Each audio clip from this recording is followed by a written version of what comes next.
Bueno, muchas gracias, buenas tardes. La idea de hoy es, bueno, primero muchas gracias por invitarme a esta charla. Hace varios tiempos que vengo a la parte de capacitación, ya sea de prehospitalario y a veces hospitalario. Hoy vengo medio averiado porque hace 2 días que estoy con fiebre, así que hicimos todo lo posible para estarme acá. Así que bueno, la idea de hoy es hablar un poquito de hacer un manejo enfocar el manejo del paciente politraumatizado y más que en un estado crítico donde nosotros estamos viendo que este paciente está perdiendo su volemia. Es algo que hoy por hoy va cambiando mucho en la medicina de emergencia, o ha cambiado mucho, y entonces es uno de los puntos críticos que tenemos que manejar para que este paciente pueda llegar a salir adelante. Entonces, en base a todo lo que es la medicina de evidencia, hoy por hoy eh, va cambiando, se van juntando todas estas evidencias y gracias a programas de prehospitalario, que uno de los principales hoy por hoy en el mundo es el PHTLS, de los cuales yo soy un integrante activo de esto, y la casuística general que viene de todo esto proviene de Estados Unidos y eventualmente de todas las áreas de combate. Entonces es ahí donde se puede llegar a sacar y se saca realmente todos los números estadísticos y la casuística como para manejar estos pacientes y más en el estado de shock o en la parte del sangrado agudo de esta primera etapa de este paciente. Así que la idea de esto es ver un poquito qué es el shock, manejar, ver, hacer un recondo de todo esto. Que uno cuando se enfrenta a estos pacientes lo primero que tiene que tener en cuenta es si tomamos yo creo que ya lo debe haber visto, que tomamos la población general, uno cuando habla de población general de 0 a 99,99 años, la principal causa de muerte son las cardiocerebrovasculares. Y es cardiocerebrovasculares porque uno cuando habla de un infarto, lo primero que piensa es en el corazón, pero el cerebro también se infarta de la misma forma y el paciente le produce exactamente lo mismo y nosotros lo tenemos que tratar de la misma forma, o sea un infarto cerebral como un infarto cardíaco. Pero si reducimos el grupo etario, decimos de 2 a 50 años, la principal causa de muerte es el trauma. Y entramos ahí en una discusión porque si nos ponemos a pensar bien, es la población más activa de la sociedad, o sea, es la población que está creciendo, la población que se está formando y la población que produce. Entonces, y vamos a hacer, el 95% de estas causas son todas causas que se pueden prevenir. Todas las muertes de trauma son, la gran mayoría, causas que se pueden prevenir.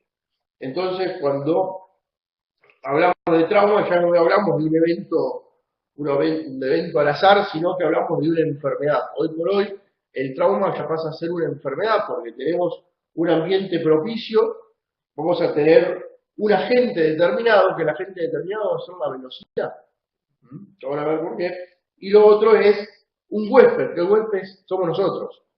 Eso es la enfermedad trauma. Si nosotros, como cualquier tipo de enfermedad, podemos actuar sobre uno de los 3 puntos para prevenir todo esto, vamos a reducir muchísimo el número de muertes por trauma. Y yo creo que todos los días vemos un comercial, un documental o algo de prevención sobre trauma, ¿no?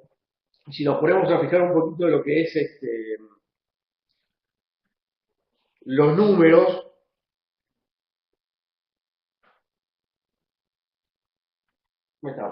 1998, ¿sí? Más o menos 6 millones de personas mueren por año por producto de trauma. Muchas campañas de prevención, muchas campañas de uso del casco de seguridad, del casco de la moto, cinturón de seguridad, de los airbags y demás. 2016, 5.8 millones de personas mueren por trauma. O sea que el tiempo pasa y todavía la cantidad de gente que se muere por trauma sigue siendo la misma. O sea que algo está fallando en la parte de prevención. Y tendríamos que darle bastante hincapié sobre la prevención porque es lo que le dije que es el principal población la principal población, que es lo que se muere para producir en esta población. Si nosotros nos ponemos o nos preguntamos de qué se muere o en qué tiempo se muere un paciente producto de trauma, vamos a tener una curva trimodal en esta torta, que decimos el 50% de las patologías o el 50% de las personas que se mueren en el momento, por el tipo de patología que va a producir ese trauma. Y por ejemplo, ¿qué se les ocurre? ¿Puedo preguntarles? Así no hablo yo solo. No me gusta hablar solo. ¿Qué se les ocurre que puede ser una patología que produce ya y se muere ya? Por más que yo llegue en tiempo y en forma, que... Y pero, por ejemplo, ¿qué? Porque me pisa el tren, pero ¿de qué me muero? Por ejemplo, ¿de qué? Bien, ojo que, o sea, a ver, uno sangra, bien, si yo corto la arteria femoral, yo sé que en 3 minutos, perfecto. ¿Qué otra cosa? Pues todas aquellas cosas que, por más que yo llegue en tiempo y en forma, no puedo hacer nada sobre este paciente. Bien, sí, o la sección del... Bien, sección del callado de la aorta, todo lo que se les ocurra, donde por más que yo esté súper entrenado, por más de que yo llegue en tiempo y en forma, este paciente se va a morir in situ por el tipo de patología. ¿Sí?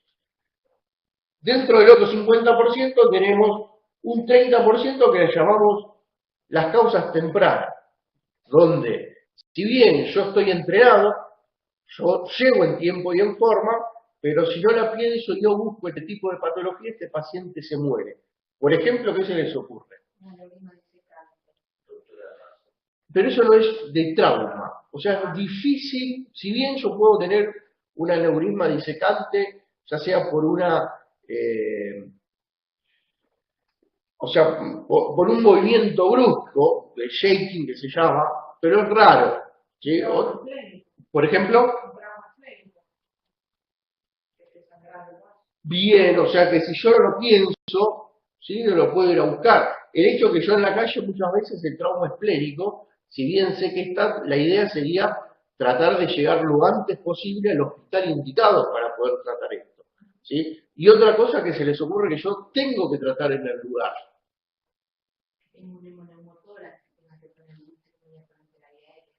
Bien, más o menos por ahí, no tanto como hemoneumotórax, pero sí el neumotórax y sobre todo el neumotórax hipertensivo.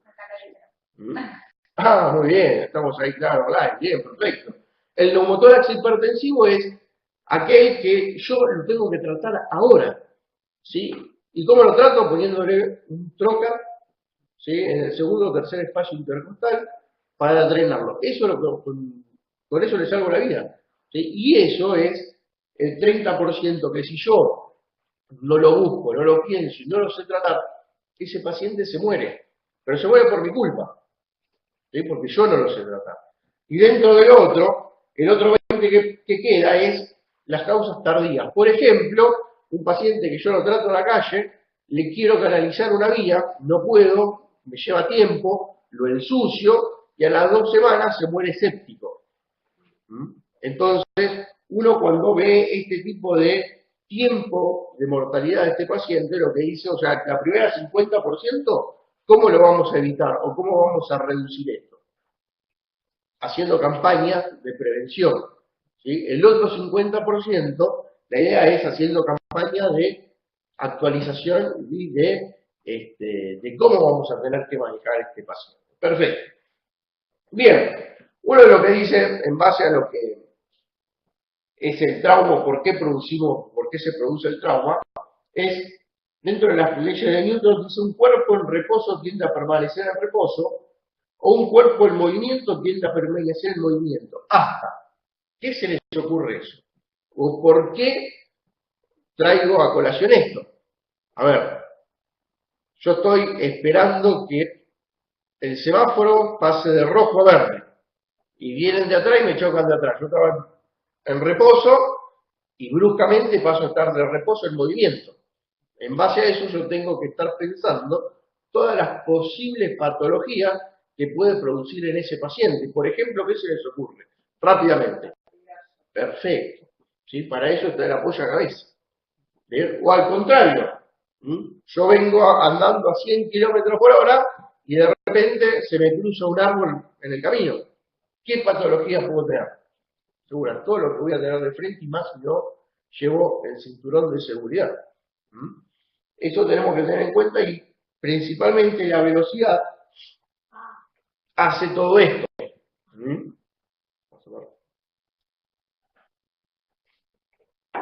Pero ahora pensemos en base a la velocidad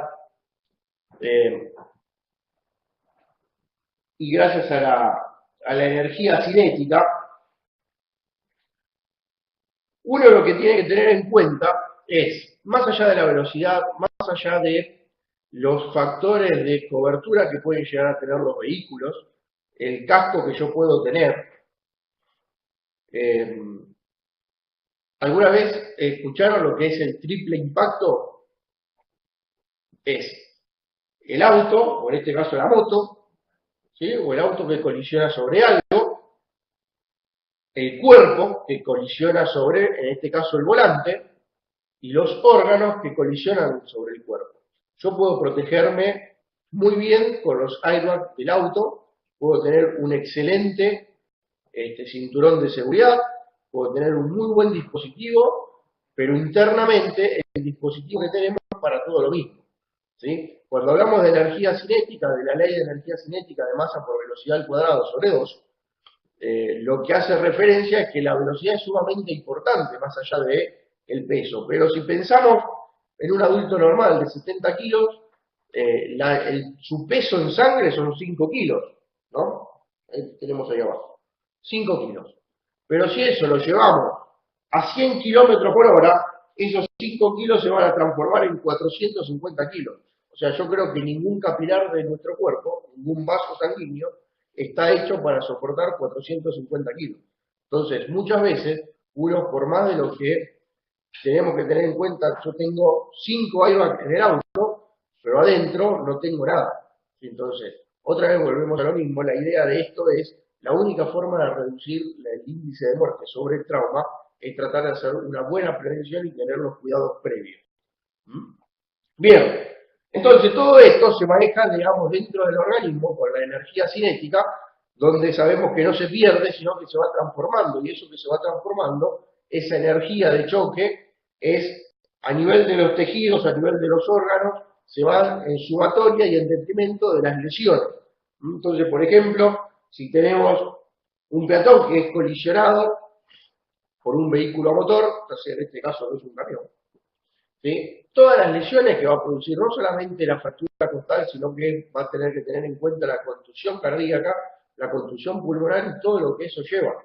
No solamente también tenemos que pensar en lo que es la fractura de pelvis con el sangrado previo. Cuando también hablamos de lo que es las heridas de armas de fuego, ya sea de armas de fuego o armas blancas, ¿sí? Todo lo que esa energía produce, o sea, la energía que lleva ese proyectil, en este caso, se transforma en lo que es la cavitación y eso es lo que produce la lesión de estos órganos. O sea, obviamente, cuanto mayor velocidad tenemos, mayor lesión vamos a producir con estos tipos de proyectiles. Bien, entonces basándonos en lo que es sea PHTLS o ATLS, nosotros tenemos que, una vez que nos enfrentamos a este tipo de pacientes, los tenemos que evaluar. Y siempre ya hace muchísimo tiempo que venimos diciendo que lo tenemos que evaluar dependiendo del abecedario, el ABCD. ¿Sí? Entonces acá también vamos a hacer lo mismo. ¿Sí? La idea es A, en este caso, como vamos a manejar el protocolo del PHTLS, esa apertura de la vía aérea con control de columna cervical, una de las premisas de todo lo que es el paciente politraumatizado, va a tener su columna rota, sobre todo la cervical, hasta que se demuestre lo contrario. Por eso en la primera instancia, la idea es que lo tengo que manejar como tal. ¿Bien? Acuérdense que de la columna, todo lo que esté roto, para abajo, no sirve más. ¿Sí? Entonces tendríamos que minimizar todo eso. El segundo paso sería la ventilación y la oxigenación adecuada,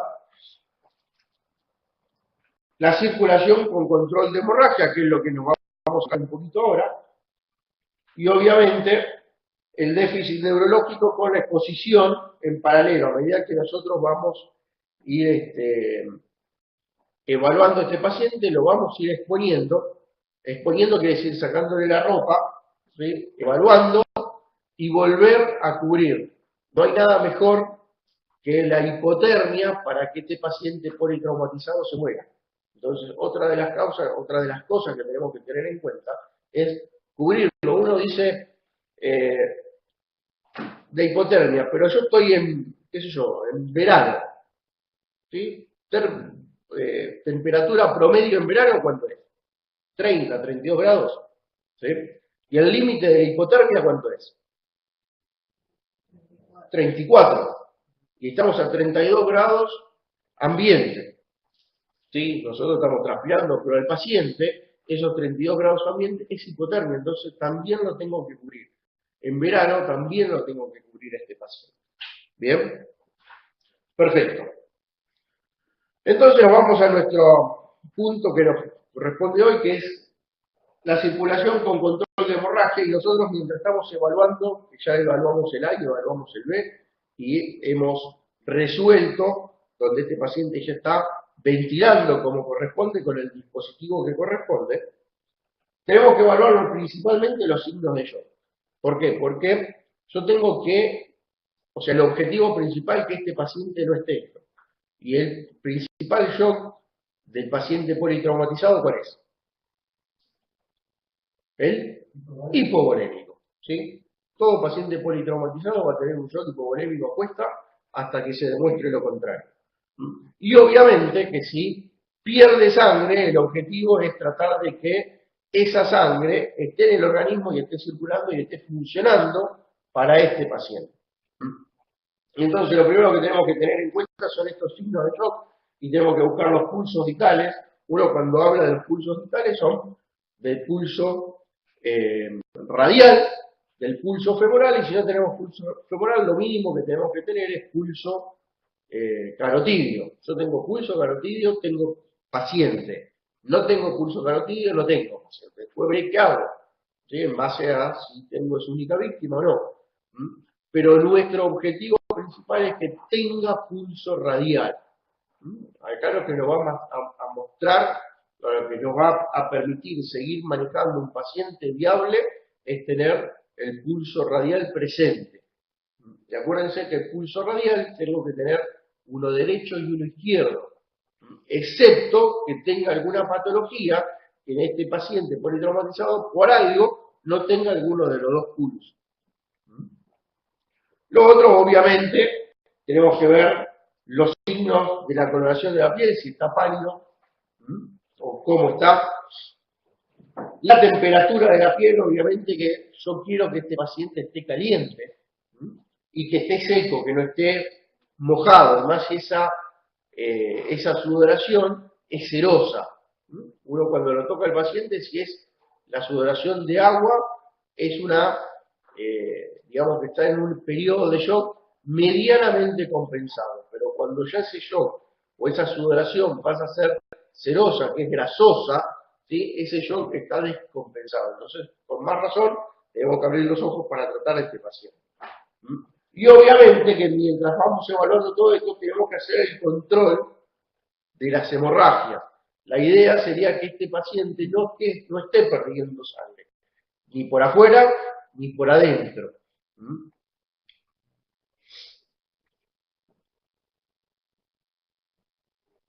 Como dijimos, el principal causa de shock de estos pacientes es el shock hipovolémico.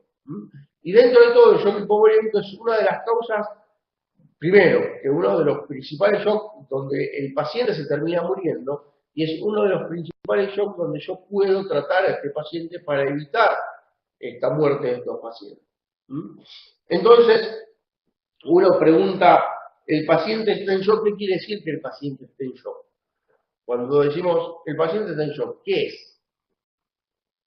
¿Qué se les ocurre? ¿Por qué el paciente va a estar chocado? ¿A qué nos referimos por eso? La alteración de los parámetros que usualmente tiene una persona normal, pulso, frecuencia cardíaca. Todo esto. ¿Sí? Uno piensa, este paciente en shock porque está pálido, está sudoroso, está frío. ¿Sí? Puede o no tener algún pulso periférico disminuido o ausente.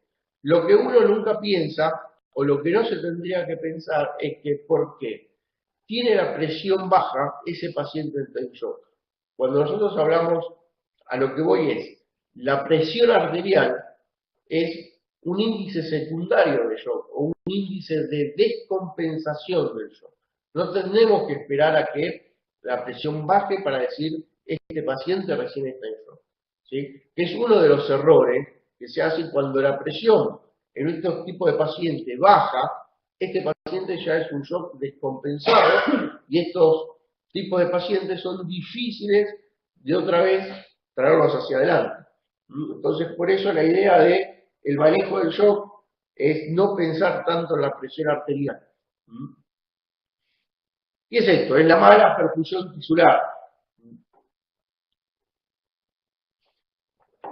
Por eso vamos a tener todos los parámetros clínicos de piel y demás.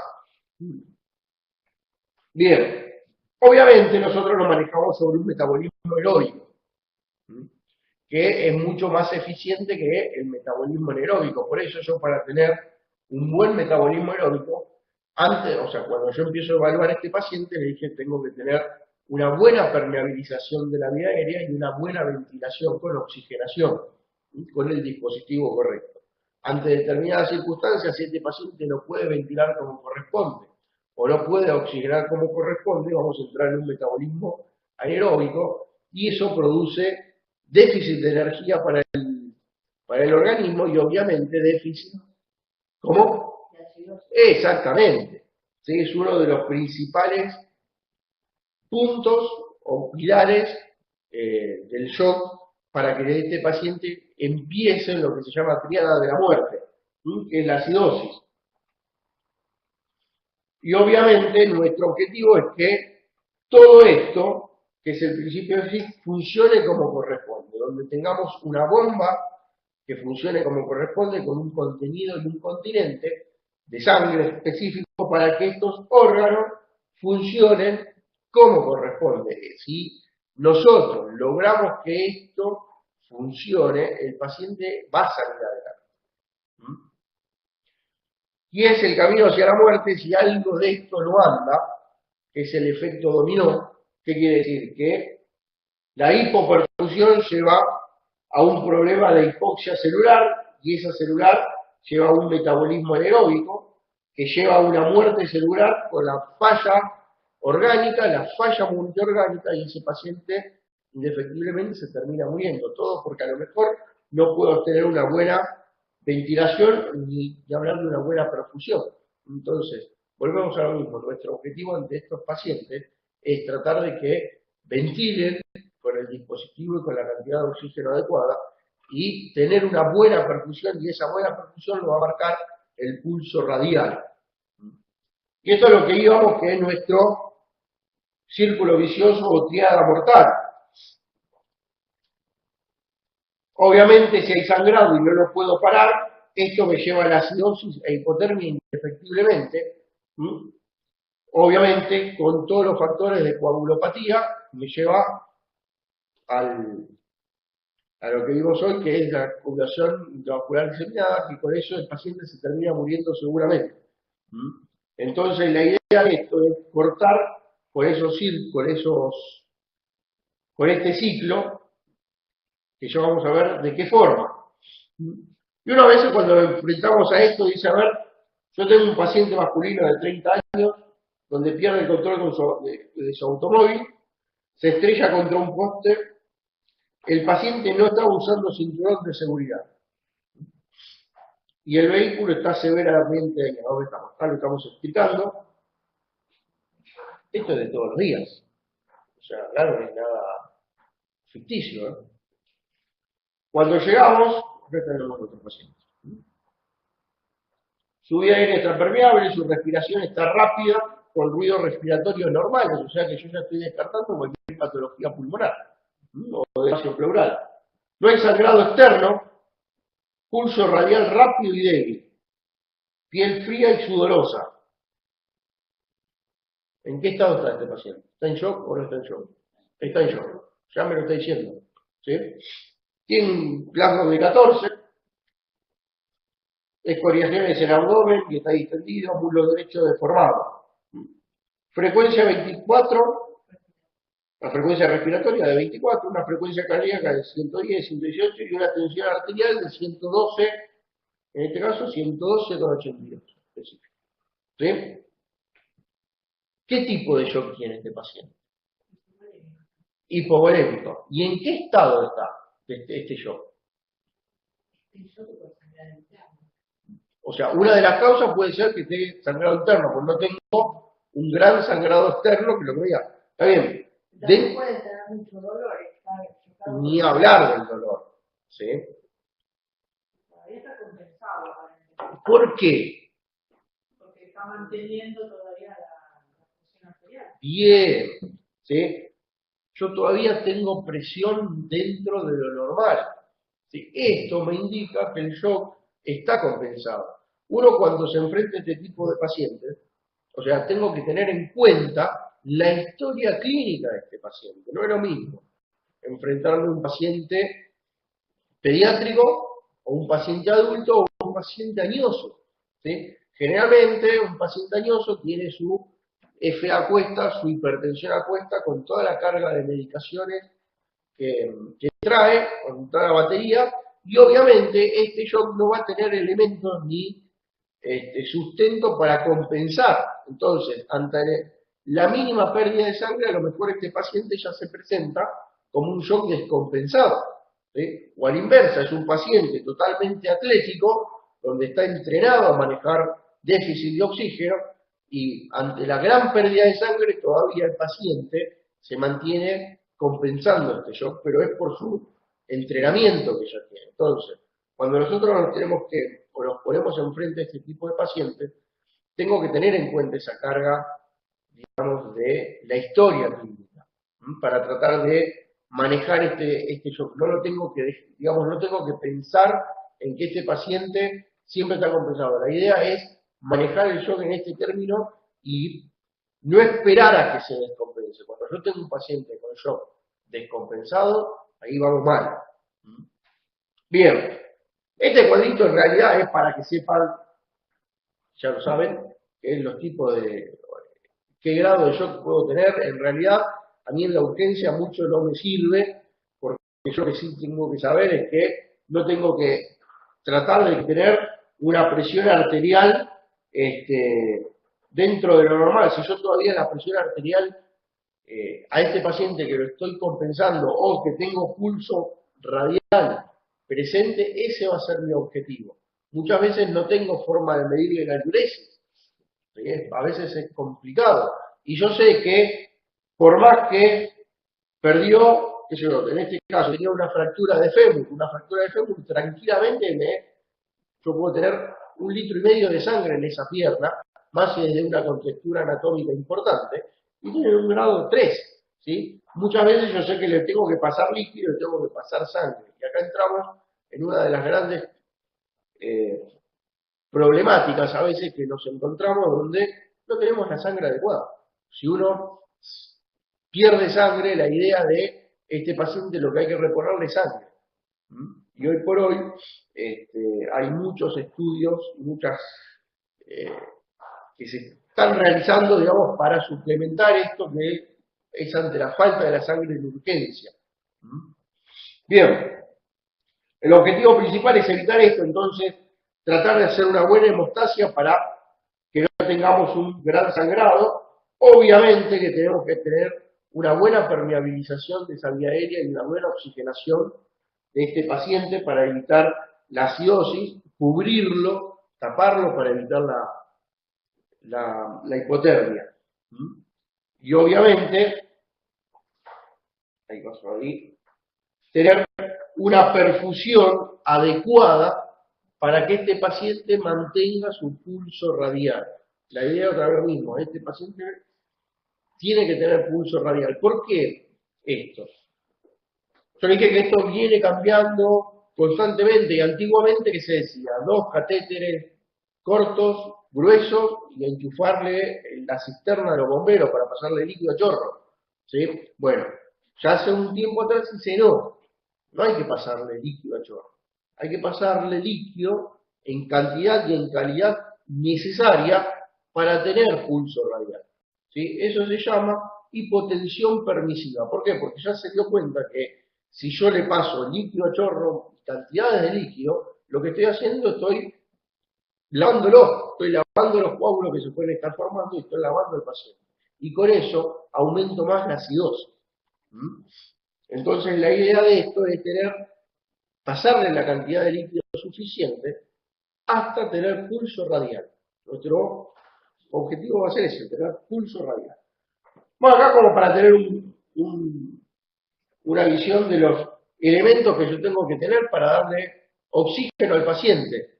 ¿Sí? Cualquier dispositivo que me dé mayor del 90% de oxígeno, ya sea tubo endotraqueal, máscara laringea, ¿sí? O a veces, dependiendo de su frecuencia ventilatoria, la máscara con reservorio o el BBM.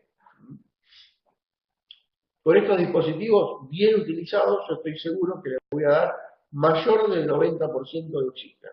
Uno de los principales puntos que tengo que tener en cuenta es que este paciente esté bien oxigenado.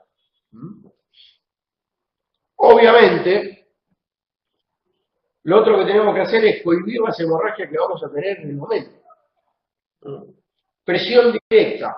Antiguamente se decía presión directa, elevación del miembro, presión en los puntos anatómicos, no sirve de nada. La idea es comprimir el lugar que está sangrando lo más fuerte que pueda para evitar ese sangrado. Y si con eso no puedo, hacerle una compresión, que es un vendaje compresivo sobre el lugar que está sangrando. La idea es tratar de tapar y de cohibir esta hemorragia. Acá tenemos los vendajes. ¿Dónde estábamos acá? No se asusten por la foto. Estas son fotos de todos los días. ¿Sí? Vendajes compresivos. Los vendajes compresivos son las vendas tipo camiseta, bien fuerte, o unas vendas elásticas especiales. Y lo otro, que si con el vendaje directo no anda, lo que tengo que usar es un torniquete. Antiguamente era torniquete para todo el mundo, después el torniquete era mala palabra. Hoy por hoy el torniquete es uno de los dispositivos médicos prehospitalarios que está salvando mucho sangrado. Antiguamente se decía, una vez que yo coloco el torniquete, cada 10 a 15 minutos lo tengo que sacar para dejar sangrar. Bueno, hoy por hoy, una vez que ingresó el torniquete en el prehospitalario, sale en el quirófano. ¿Sí? La idea del torniquete es que sea un elemento rígido, o sea, maleable, rígido, ancho y no elástico. Y obviamente todo el torniquete no tiene que estar por arriba de una articulación. Siempre tiene que estar sobre partes blandas. Acá no sé si se ve, pero bueno, está todo el vendaje compresivo, pero tiene que el torniquete ahí arriba en el brazo. Bueno, esto ni hablar, ¿no? Torniquete de arriba y torniquete acá arriba. Si se fijan, el torniquete ahí tiene unas cintas blancas donde yo lo que tengo que anotar es la hora. Uno más o menos entre 6 a 8 horas tranquilamente puede tener este dispositivo, pero la idea es tratar de, si uno va a hacer una cirugía, digamos, de restitución de esto, que sea lo antes posible. Pero tranquilamente con 6 horas podemos seguir estando con este dispositivo. Estas son las vendas elásticas comerciales tácticas que se venden. ¿Sí? Son unas vendas elásticas de 8 centímetros por 3 metros de largo. Entonces la idea es darle mucha vuelta bien comprimido el lugar de sangrado. Y estos son los dispositivos tácticos también, ¿sí? Que son uno, a ver, yo dije dispositivos tácticos, esto está muy bien estudiado, muy bien entrenado en los militares yanquis. Esto dentro de su chaleco de combate, no solamente tienen las armas, tienen las balas, sino que también tienen su kit propio de manejo de emergencia, donde van a tener una cánula nasal, van a tener dos dispositivos de estos, porque uno es para el brazo y otro para la pierna, una venda elástica, van a tener fentanilo para calmar el dolor, y ahora lo que vamos a ver es un dispositivo que es ¿qué es esto? ¿Sí? Que son las gasas con los dispositivos de coagulación. ¿Sí? Estas son gasas que están hechas para cohibir la hemorragia desde afuera. Este es un polvito que antiguamente se echaba el polvo, pero se dejó de utilizar porque producía quemaduras, producía levantaba mucha temperatura y producía quemaduras de ojo. ¿Sí? Por cuando lo querían abrir, volaba el polvo y se quemaban los ojos. Entonces a partir de ahí hicieron las gasas con el agente químico. Y esto, si se fijan, es con una jeringa, donde ese agente químico está dentro de la jeringa y esto va insertado en el orificio de la vara y ahí se coloca todo el dispositivo. Esto es un dispositivo de guerra, pero que hoy por hoy se usa en la parte civil. ¿Sí? Esto lo podemos tener en el prehospitalario. De hecho, a veces lo tenemos, que sobre todo son las gasas para cohibir las hemorragias. Acá lo estamos viendo, bueno, esto es en la parte civil y esto es la parte militar. Ah, no, perdón, está. Se inserta en el orificio de bala. Y estas son las gasas que se usan. Hay que hacer bien tipo un packing de gasas para cohibir esta hemorragia. Después esto, una vez que paró la hemorragia, llegó al hospital, se saca como cualquier packing, se lava y los coágulos que se formaron no se lavan. O sea, no se van. ¿Sí? Quedaron ahí. Y esto es en vía civil. Se está haciendo un packing en el tórax con una herida de arma de fuego también. Obviamente, ante el apuro acá no hay bioseguridad. Bien. Obviamente que también tenemos que tener, yo dije, hay que hacerle una perfusión a este paciente. Y un paciente en shock, colocarle un AVOCAP, a veces es sumamente difícil. Bueno, pero hoy por hoy, uno cuando habla de vía intraósea, automáticamente piensa en RCP pediátrico. ¿Sí? Muchas veces nos inculcaron que RCP pediátrico, vía intraósea, tuberosidad anterior de la tibia en el pediátrico. Bueno, no. En el adulto también se puede usar la vía intraósea. Se debe usar. ¿Sí? Y una vía intraósea en el adulto es lo mismo que usar una vía central. Obviamente que yo tengo unos dispositivos especiales para utilizar la vía intraósea en el adulto. Yo en el pediátrico, tranquilamente con una boca 14, puedo entrar tranquilamente en la intraósea. En un adulto no. Para eso voy a tener que tener unos dispositivos especiales donde yo tranquilamente puedo entrar o en el esternón, o en las crestas ilíacas, o en la tuberosidad anterior de la tibia. Como les dije, se comporta exactamente como si fuese una vía central. Yo le puedo pasar cualquier cosa, desde líquido hasta sangre, medicación y lo que sea. Obviamente que si ese paciente está inconsciente no va a doler, pero si el paciente está consciente tengo que hacer un buen manejo del dolor porque muchas veces duele dependiendo del lugar donde yo lo puedo utilizar. En el esternón duele muchísimo, ¿sí? No tanto así como en la tuberosidad anterior de la tibia, pero en el esternón duele. Entonces tengo que hacer un buen manejo del dolor. Y en lo que le dije tenemos que tener en cuenta esto, que es la hipotensión permisiva. Es pasarle líquido la cantidad que sea necesario, en el tiempo que sea necesario para tener pulso radial presente.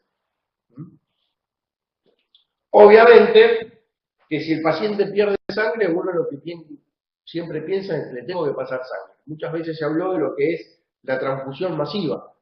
Ya está totalmente, uno sabe que si yo a este paciente que está politraumatizado, está chocado y yo con el tercer Baxter de sangre que le paso en 1 hora, yo sé que este paciente tiene muy pocas chances de salir adelante.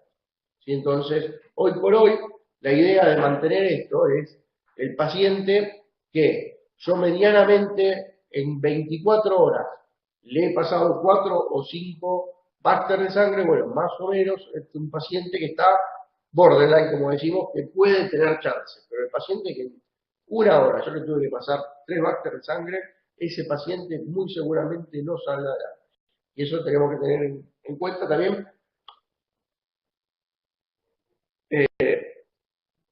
¿Hay algún estudio, ahora esto me lo van a tener que responder ustedes, ¿hay algún estudio del costo que tiene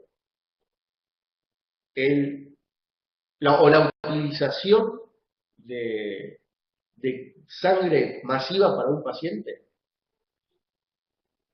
Yo le pregunto a ustedes, no sé, ¿hay algo de eso? ¿Hay algo de, o sea, uno puede decir cuánto sale mantener un Baxter de sangre por las dudas? Perdón, no es contradictorio, pero me parece que también en la cultura médica, con la bendita historia de salvar al paciente, la práctica médica se transforma en iatrogenia. Exactamente. Hasta cierto punto, porque insistir, uno conoce que en una primera hora pacientes que llevan 6, 8, 10 unidades de sangre terminan muriéndose, pero seguramente ya está demostrado que si en la primera hora se pasaron ustedes, porque la famosa frase de la encarnización terapéutica, ¿no? Esa medida no corre por parte de los que anotamos el aporte de hacer la sangre, sino del operador del emergentólogo. ¿Hasta cuándo? Uno muchas veces plantea, ¿hasta cuándo? Y ellos siguen pidiendo. Lo que pasa es que tenemos dos puntos. Uno, ¿hasta cuándo?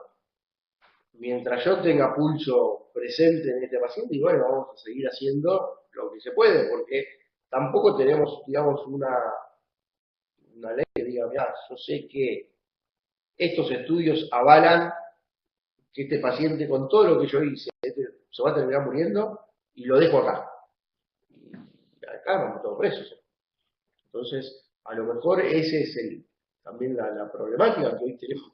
De hecho, desde la parte médica, la problemática, uno hoy por hoy trabaja más pensando en el problema legal para después tratar de trabajar lo mejor posible de la parte terapéutica. Entonces eso tenemos que tener en cuenta. No, de lo que voy, uno a veces, es lo que dijiste, o sea, en realidad se usa, sabiendo que no va a andar. Y este uso, en realidad nosotros no manejamos estadística de manejo económico. O sea, yo lo pido, lo tengo, vamos para adelante. Que es lo mismo que yo al principio, ¿por qué empecé con la parte de la prevención? Porque hoy manejar un paciente que tiene secuelas postraumáticas sale muy caro. Y nosotros, volvemos a lo mismo, no tenemos una estadística de cuánto gastamos. Porque en realidad, o sea, lo paga la población, no es que lo paga el paciente. ¿Sí? O sea, la idea de tener en cuenta eso es, en base a esto, es la estadística, bueno, cuánto cuesta mantener un paciente de este tipo. Bien, entonces entrar en lo que es la transfusión a veces es problemático y ya sabemos que si le pasamos sangre, este paciente indefectiblemente entra en esta acidosis que produce también el pasaje masivo de sangre. Y lo otro, obviamente, pasarle líquido. El líquido principal que tenemos, que es la solución fisiológica, o lo otro que podemos tener es el rico lactato. Uno cuando dice, ¿qué es lo que le paso? Generalmente la idea es pasarle Ringer. ¿Por qué? Porque sabemos que si le pasamos X cantidad de solución fisiológica, lo que muchas veces podemos producir es la acidosis hiperclorémica, que tratar de lo mismo, acidosis, tratar de evitar esos términos en estos pacientes. Y la solución, el rizo lactato, dentro de todo, es uno de los líquidos que mejor funcionan, pero para la expansión. Yo lo que le estoy pasando es agua para tratar de mantener una presión que prácticamente es inexistente.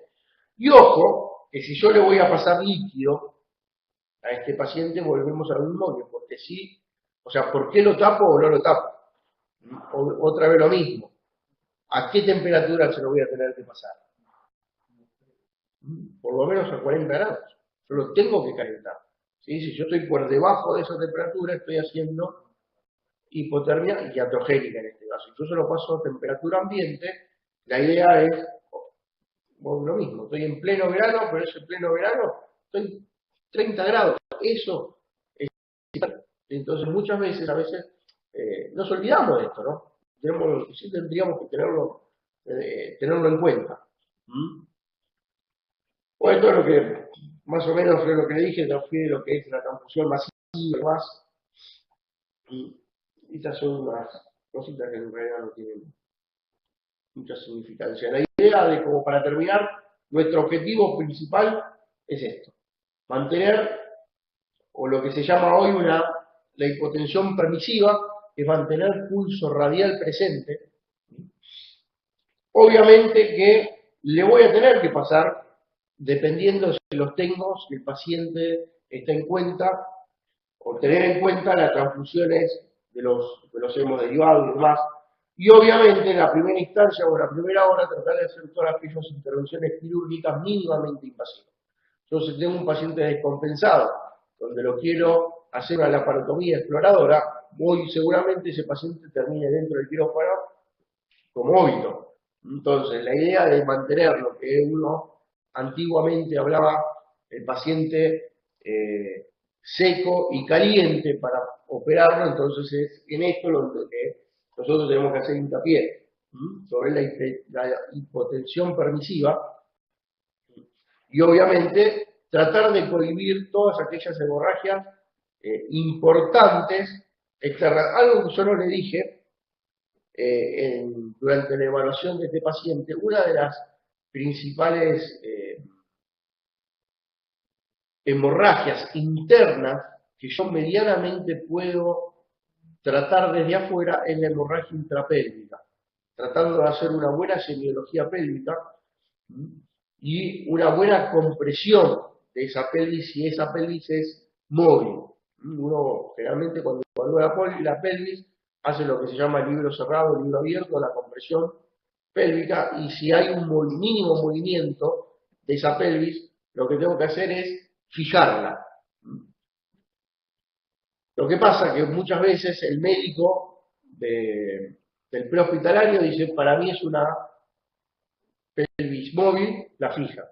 Viene a la guardia, el médico de la guardia, la ve el traumatólogo, la sigue moviendo y ese movimiento sigue sangrando. La idea de una pelvis móvil es que si yo de la ambulancia le dije: para mí es una pelvis móvil, eso termina dentro de los estudios tomográficos o radiológicos, así sea necesario, y no estar pasando por mano y moviendo esta pelvis porque es sangrado que va perdiendo. Y acuérdense que dentro de la pelvis es uno de los sangrados que yo puedo tener toda la bulimia dentro de la pelvis. Obviamente que todo esto es lo que hoy por hoy se llama la reanimación con control mínimo de daños o control de daños, que es tratar de hacer cirugías mínimamente invasivas para cohibir los focos hemorrágicos internos, siempre y cuando este paciente lo permita. Y esto es generalmente dentro de lo que es la uno dice primera hora o 2 horas, en realidad es el tiempo necesario para que este paciente esté compensado, esté seco y esté caliente. A partir de ahí, uno dice generalmente es el tiempo que nos lleva. A partir de ahí, bueno, en ese momento yo lo puedo tranquilamente llevar al quirófano y hacer todo el procedimiento quirúrgico necesario para terminar de cohibir estas hemorragias internas. Yo sé que si este paciente, por más que esté chocado, lo llevo al quirófano y, como le dije, le hago una laparotomía exploradora, generalmente el paciente termina muriendo. Entonces, la idea nuestra desde afuera, digamos, sin entrar en lo que es la intervención quirúrgica propiamente dicho, es lo que tendríamos que hacer. Mantener este paciente bien perfundido, bien ventilado y tratar de que este paciente esté caliente. Bueno, la idea de esto era repasar un poquito de shocks, ver algo, hablar un poquito, bueno, a ver si tenemos alguna pregunta. ¿Sirve de algo para valoraciones de prehospitalarios, ¿no? De estos pacientes, los aparatos de medición de hemoglobina para cuantificar el sangrado? Porque independientemente de lo sintomático, los puntos basales y todo lo que explicaste, uno a veces dice, ¿cuánto? ¿Hasta cuánto aprendido? Es interina hasta que llegó a un centro donde se hace un laboratorio de base. ¿Sirve algo de un dispositivo? Obviamente, todo sirve, ¿sí?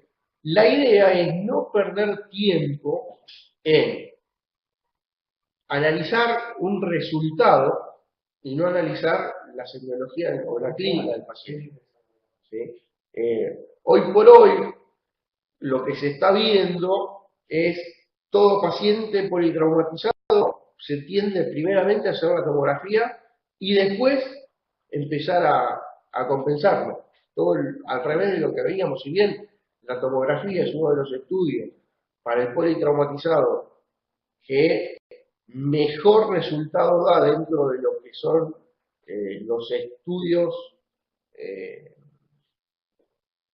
de apoyo, pero no tenemos que entrar en que yo lo que tengo que atender es un paciente y no una placa, un estudio o un resultado de laboratorio. Obviamente, servir todo lo que venga sirve, pero la idea es primero mantener a este paciente lo más seco y lo mejor perfundido posible.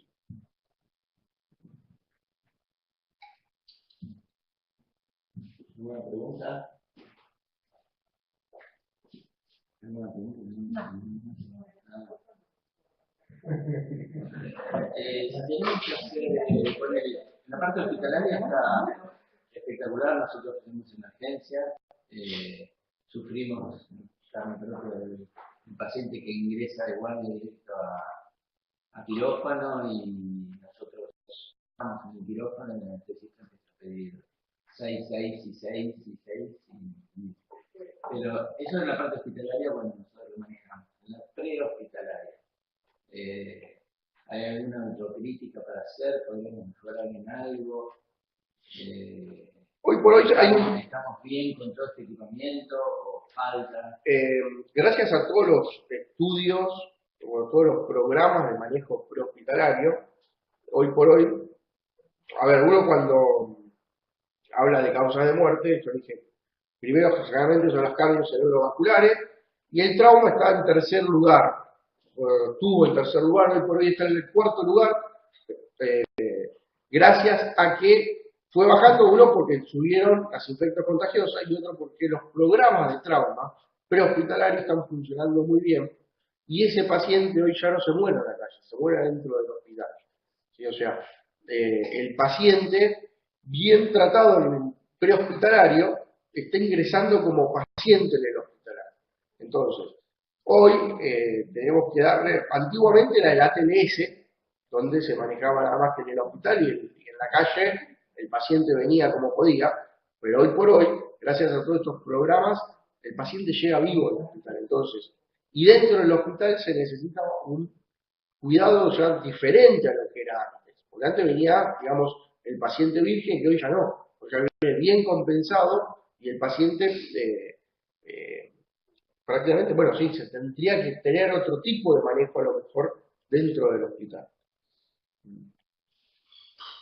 De hecho, hay otros estudios, hoy todavía están o sea, hay estudios donde decir, bueno, se pasa sangre de primera instancia en el prehospitalario.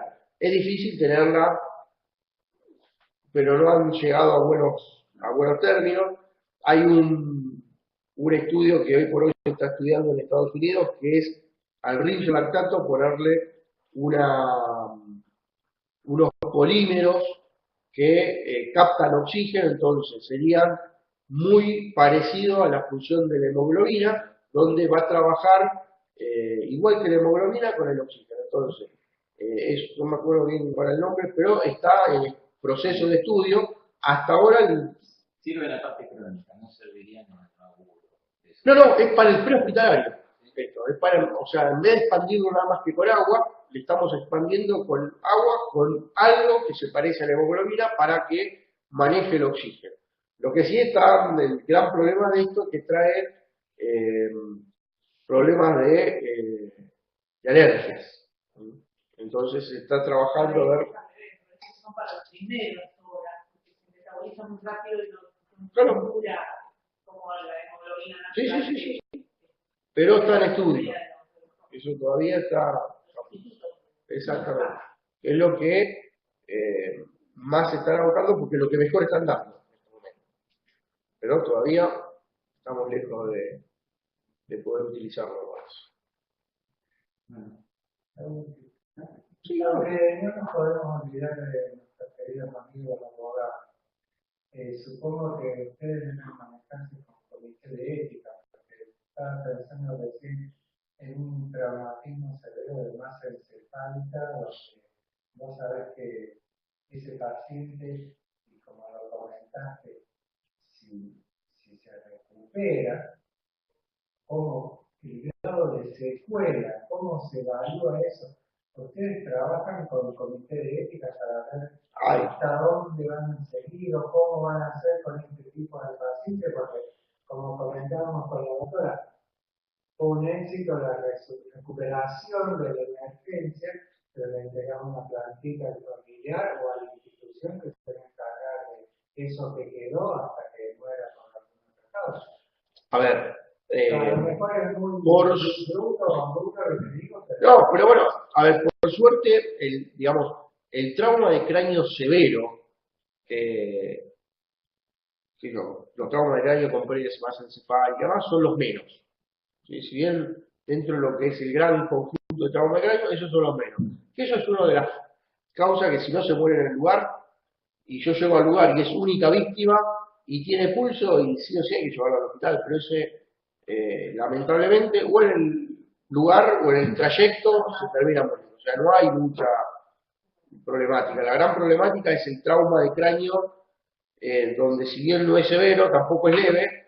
Entonces, ahí sí es donde entramos en el trabajo de lo que es multidisciplinario del manejo del paciente con traumatismo de cráneo. Hoy por hoy ya no es un paciente que tiene un golpe en la cabeza, sino que es un equipo que trabaja este paciente desde el tratamiento inicial hasta la rehabilitación posterior. Y sí, hay problemas, todavía existe el problemático de hasta cuándo.